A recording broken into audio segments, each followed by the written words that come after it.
Hello students, welcome to my YouTube channel. आज हम company account, issue of shares, forfeited of share and reissue of shares का question number 30 करेंगे। Question को पढ़ते हैं, उसके बाद हम क्वेश्चन करेंगे। Asha limited inviting application for 20,000 share of ₹10 each, payable 1 on application, 3 on allotment, 2 on first call, 4 on second call. All the shares were subscribed and paid except the following. Mahesh, who held 500 shares, failed to pay amount due on allotment and calls. Naresh, who held 900 shares, failed to pay first call and second call. Ramesh, who held 300 shares, failed to pay the second call. All the shares of Mahesh, Naresh and Ramesh were forfeited and reissued for cash as fully paid at a discount of 5%. Give journal entry. किस प्रकार से इस question को करेंगे? Journal entry आपने इसकी करनी है। Generalized the following transaction and also prepare a bank account. तो जब भी कभी आप जर्नल एंट्री करते हैं, सबसे पहले आप सेंटर में लिखते हैं जर्नल एंट्रीज, बिल्कुल ऊपर लिखते हैं जर्नल एंट्रीज। पहला कॉलम डेट का, फिर पर्टिकुलर्स, फिर डेबिट अमाउंट और फिर क्रेडिट अमाउंट इन रुपीज। तो आप सभी जानते हैं कि आपने जो है 20,000 शेयर्स जो इशू किए at the rate of ₹1 each, तो जिसके लिए आप एंट्री करेंगे bank account debit to share application. तो बैंक जो है आपका, आपने 20,000 शेयर इशू किए at the rate of ₹1 each, that means कि 20,000 से जो है वो आपको पैसा रिसीव होगा। तो आपने एंट्री करी bank account debit to share application 20,000 and 20,000, जिसके लिए आपने रेशन लिखी being share application money receive. उसके बाद आप शेयर एप्लीकेशन मनी को ट्रांसफर करेंगे। जब आप शेयर एप्लीकेशन मनी को ट्रांसफर करेंगे तो आप 20,000 शेयर का at the rate of ₹1 each, that is 20,000 share application account debit और टू शेयर कैपिटल में ट्रांसफर करेंगे टू 20,000, जिसके लिए आप नरेशन लिखेंगे being share application money transfer to share capital. उसके बाद आप अलॉटमेंट ड्यू करेंगे। जब आप अलॉटमेंट ड्यू करेंगे तो आप एंट्री करेंगे share allotment account debit to share capital. तो जो आपकी अलॉटमेंट है वो 20,000 शेयर की ₹3 के हिसाब से है। दैट मीन्स कि आपका टोटल ड्यू होगा 60,000। तो आपने एंट्री करी share allotment account debit to share capital 60,000 and 60,000, जिसके लिए आपने नरेशन लिखी बीइंग अलॉटमेंट मनी ड्यू। उसके बाद आपको अलॉटमेंट का पैसा रिसीव होगा। जब आपको अलॉटमेंट का पैसा रिसीव होगा तो आप एंट्री करेंगे bank account debit to share allotment, जिसके लिए आपको एक बंदा, आपको टोटल पैसा 60,000 रिसीव होना था। आपको क्लियर पता है कि महेश, जिसके पास 500 शेयर थे, फेल टू पे अमाउंट ड्यू एंड कॉल्स। इसका मतलब उसने ऑन अलॉटमेंट एंड कॉल्स के पैसे नहीं दिए। तो आप सभी जानते हैं कि 500 शेयर का ₹3 के हिसाब से 1,500 रुपीज इसने नहीं दिए। तो इसका मतलब है कि आपको अलॉटमेंट के टाइम में जो टोटल पैसा रिसीव हुआ वो रिसीव हुआ 58,500, जिसके लिए आपने एंट्री करी bank account debit to share allotment 58,500 and 58,500। तो बीइंग अलॉटमेंट मनी रिसीव, फिर आपको अलॉटमेंट का पैसा रिसीव हुआ, फिर आपने फर्स्ट कॉल ड्यू करी। फिर जब आपने फर्स्ट कॉल ड्यू करी तो आपने एंट्री करी share first call account debit to share capital, जिसके लिए आपने एंट्री करी share first call account debit to share capital. तो आप सभी जानते हैं कि आपको जो रिसीव हुआ, ड्यू हुआ, आपने ड्यू किया 20,000 शेयर का at the rate of ₹2 each, क्योंकि आप सभी जानते हैं कि फर्स्ट कॉल के टाइम में ₹2 आने थे। तो ₹2 के हिसाब से 40,000 और 40,000। अब फर्स्ट कॉल का आपको कितना पैसा नहीं आया, जिसके लिए आपने नरेशन भी लिखी being share first call money due. फिर आपको फर्स्ट कॉल का पैसा रिसीव हुआ। तो महेश, जिसके पास 500 शेयर थे, उसने फर्स्ट कॉल का पैसा नहीं दिया, और नरेश, जिसके पास 900 शेयर थे, उसने भी फर्स्ट कॉल का पैसा नहीं दिया। तो इसका मतलब है कि आपको टोटल पैसा कितना नहीं आया। तो आपको 40,000 जो है टोटल ड्यू था, जिसमें से 500 शेयर का महेश ने नहीं दिया ₹2 के हिसाब से 1,000, और 900 शेयर का ₹2 के हिसाब से 1,800 जो है वो आपका नरेश ने नहीं दिया। तो इसका मतलब है टोटल जो है 2800 आपको नहीं आया, तो जो आपको रिसीव हुआ वो रिसीव हुआ 37,200, जिसके लिए आपने एंट्री करी bank account debit to share first call.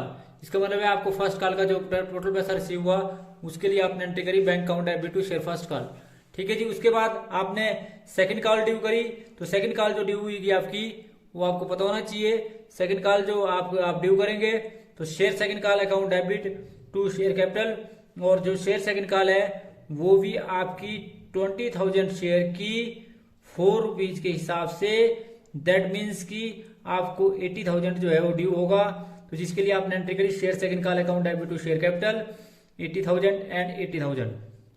उसके बाद आपने रेशन लिखी being share second call money due. फिर आपको सेकंड कॉल का कितना पैसा मिला आप सभी जानते हैं, 80,000 आपको टोटल मिलना था, जिसमें से एक बंदा महेश जिसके पास 500 शेयर थे, नरेश जिसके पास 900 शेयर थे और रमेश जिसके पास 600 शेयर थे, उन सभी ने जो है वो फाइनल कॉल का पैसा, सेकंड एंड फाइनल कॉल का पैसा नहीं दिया।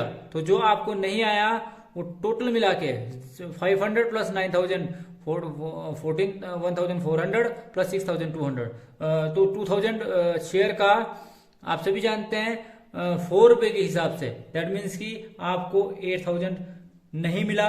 तो जो आपको मिला वो मिला 72,000 एंड 72,000, जिसके लिए आपने एंट्री करी bank account debit to share second call 72,000 and 72,000। उसके बाद आप सभी जानते हैं कि आपने जो है वो इन शेयरों को फॉरफिट कर दिया। तो जब इन शेयरों को फॉरफिट किया तो जिसके लिए आपने एंट्री करी, आप सभी जानते हैं कि शेयर कैपिटल को कॉल्ड अप अमाउंट से डेबिट किया जाएगा। तो टोटल 2,000 शेयर आपने फॉरफिट किए, तो 2,000 शेयर का 10 रुपीज के हिसाब से 20,000 और 20,000। फिर आपको अलॉटमेंट का पैसा नहीं आया, अलॉटमेंट का पैसा आपको नहीं आया था 500 शेयर का 3 रुपीज के हिसाब से, दैट मीन्स की 1,500। इसी प्रकार से आपको फर्स्ट एंड फाइनल कॉल का पैसा नहीं आया था, फर्स्ट एंड फाइनल कॉल का पैसा था आपका 1,400 शेयर का 2 रुपीज के हिसाब से 2,800, और जो आपको पैसा नहीं मिला था सेकंड एंड फाइनल कॉल का वो मिला था 2,000 शेयर का 4 रुपीज के हिसाब से, दैट इज 8,000। और जो पैसा आपको मिला वो आपने शेयर फोर्ट में डाल दिया, वो आपको टोटल जो मिला वो मिला 7,700। तो इस प्रकार से आपने रिलेशन लिखी बीइंग शेयर फॉरफिटेड। फिर इन शेयरों को जब फॉरफिट किया, फॉरफिट करने के बाद आपने इनको 5% डिस्काउंट के साथ रीइश्यू कर दिया। तो जब आपने इनको रीइश्यू किया तो आपने एंट्री करी bank account debit, bank account debit, bank को डेबिट किया आपने, कितने से डेबिट किया आप सभी जानते हैं 2,000 शेयर का 9 रुपीज के हिसाब से, दैट इज 18,000। तो 18,000 से आपने इसको डेबिट किया। फिर उसके बाद आप सभी जानते हैं शेयर फोर्ट पे आपने डिस्काउंट दिया, तो शेयर फोर्ट अकाउंट डिस्काउंट को भी डेबिट किया आपने, और वो कितना किया जी 5%, दैट मीन्स की 5% का मतलब ये है 9 रुपीज 50 पैसे, 9 रुपीज 50 पैसे से आपने इनको रीइश्यू किया। 2,000 शेयर का 9 रुपीज 50 पैसे के हिसाब से आप सभी जानते हैं 19,000 होता है, क्योंकि आप सभी जानते हैं कि 5% का मतलब है कि 10 का 5% होता है 0.5। तो 0.5 का मतलब यह है कि आपने जो है वो 5% डिस्काउंट के साथ दिया, तो जिसके लिए आपने 9 रुपीज 50 पैसे के हिसाब से इनको रीइश्यू किया, दैट मीन्स की 19,000। और फिर आपने शेयर फोर्ट को भी डेबिट किया, कितना 2,000 शेयर का 0.5 से, दैट मीन्स की 1,000। ये आपका डिस्काउंट हुआ, ये आपको लॉस हुआ ड्यू टू रीइश्यू। फिर आपने शेयर कैपिटल को क्रेडिट किया, वो आपका टोटल था 20,000 का। 20,000 का कैसा आया 2,000 शेयर का 10 रुपीज के हिसाब से 20,000। इस प्रकार से आपने इनको रीइश्यू किया बीइंग शेयर रीइश्यू। फिर जो आपका कैपिटल रिजर्व का अमाउंट आया, वो कैपिटल रिजर्व का कितना अमाउंट आया था 7,700 आपको टोटल लॉस हुआ था। 7,700 में से आपने जो है 7,700 आपको प्रॉफिट हुआ था, उसमें से आपने 1,000 जो आपको लॉस हुआ उसको आपने घटा दिया, तो आपके पास बचा 6,700। और ये जो है आपका कैपिटल प्रॉफिट है, इसको आपने कैपिटल रिजर्व में ट्रांसफर कर दिया, तो being share forfeit amount transfer to capital reserve. तो इस प्रकार से आपने जो है इसकी जनरल एंट्री करी। उसके बाद इसका बैंक अकाउंट बनाया जाएगा। बैंक अकाउंट का बैलेंस क्या है, तो पहली एंट्री थी आपकी bank account debit to share application, तो आपको शेयर एप्लीकेशन के टाइम में 20,000 रुपीज मिला था। फिर अलॉटमेंट के टाइम में आपको 58,000 टू शेयर अलॉटमेंट 58,500 मिला, जिसके लिए आपने एंट्री करी थी bank account debit to share allotment. फिर आपको फर्स्ट कॉल के टाइम में टोटल पैसा जो है 37,200 मिला था, 37,200। उसके बाद आप सेकेंड एंड फाइनल कॉल की बात करें तो जब आप सेकेंड एंड फाइनल कॉल की बात करें तो उस समय आपको 72,000 मिला था, और फिर जब आपने इनको रीइश्यू किया था तो आपको 19,000 प्राप्त हुआ, तो आपने 19,000 जो टोटल कर दिया। फिर आपने जब इसका टोटल किया, टोटल करने के बाद you will find the total of both side are equal to each other and that is 2,06,700। और फिर आपने बैलेंस निकाला, इसका बैंक का बैलेंस आपके पास आया, by balance brought down, by balance carry down जो आपका टोटल आया वो आया जी आपका 2,06,700 and the totaling of both side are equal to each other and that is 2,06,700। तो दोनों साइड का टोटल आपस में बराबर आया। ये क्वेश्चन नंबर 30 था। तो क्वेश्चन नंबर 30 में आपने सबसे पहले जर्नल एंट्री करी और फिर उसको किस प्रकार से फॉरफिट किया और फिर किस प्रकार से आपने इनको रीइश्यू किया जर्नल एंट्री के माध्यम से 5% डिस्काउंट के साथ था। तो thanks for watching the video, please like and subscribe my channel and press bell icon for next notification. Thank you.